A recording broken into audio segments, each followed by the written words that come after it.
사람처럼 우리 강아지들도 질병의 조기 발견이 굉장히 중요하다는 점, 행동의 변화가 질병의 큰 시그널일 수도 있다는 점 꼭 기억해 주세요.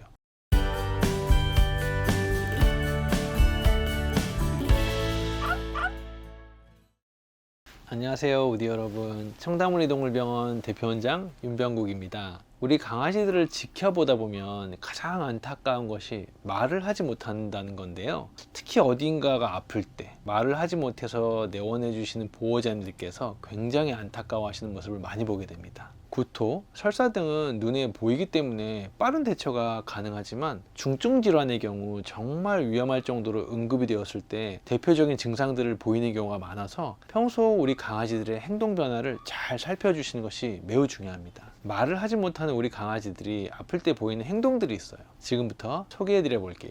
첫 번째, 갑자기 밥을 먹지 않아요. 강아지가 아프게 되면 사람처럼 식욕이 떨어져 밥을 먹지 않거나 평소 양보다 줄어들게 돼요. 심할 경우 며칠씩 좋아하는 간식조차 거부하는 경우가 있습니다.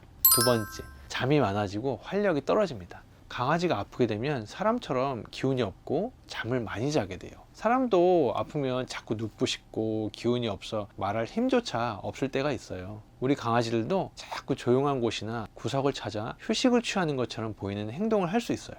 세 번째, 헥헥거림입니다. 강아지의 헥헥거림은 체온을 조절하기 위한 행동이거나 이 모습을 웃는 모습으로 알고 계실 텐데요. 우리 강아지들은 스트레스나 질병으로도 이런 헥헥거림을 보일 수 있습니다. 특히 헥헥거림과 같이 혀나 잇몸이 보라색이나 푸른색으로 변화되면 산소 공급이 현재 안 되고 있는 청색증의 증상이기 때문에 빨리 동물병원에 내원해 주는 것이 좋아요.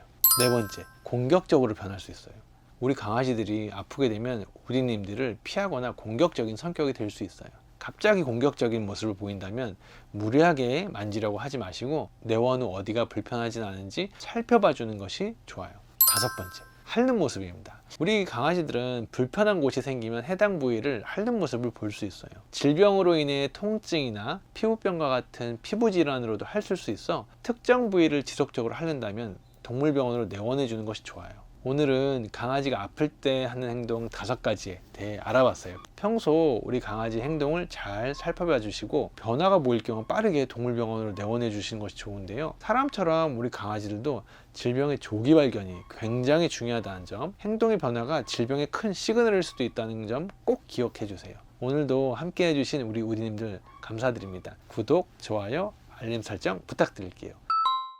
반드시 그런 건 아닌데 제가 이제 주로 무릎 질환을 보니까 무릎이 아픈 애들 같은 경우에는 그쪽을 자꾸 핥는 애들이 있어요. 실제로 거기가 통증을 이제 절뚝거릴 정도 아닌 뭔가 불편함을 보이면은 아이들이 그 부위를 핥거나 특히 이제 탈구가 되면은 본인도 느끼기에 뭔가 이물감처럼 느끼는 경우가 있거든요. 그러면은 그 무릎 주위를 집중적으로 자꾸 핥아요. 하지만 이제 그 부위가 피부병이 있거나 하지는 않거든요. 실제로 봤을 때. 하지만 탈구가 다시 교정이 되면은 그런 증상이 없어진다고 하거든요. 그래서 아까 제가 말씀드린 것처럼 무릎을 핥는 증상이 반드시 슬개골 탈구는 아니지만 탈구가 있을 때 불편함 때문에 핥을 수 있기 때문에 그런 증상을 보이면은 꼭 반드시 단순 피부병인지 아니면 관절 질환으로 인한 통증이나 불편함인지를 꼭 감별을 해 주셔야 돼요.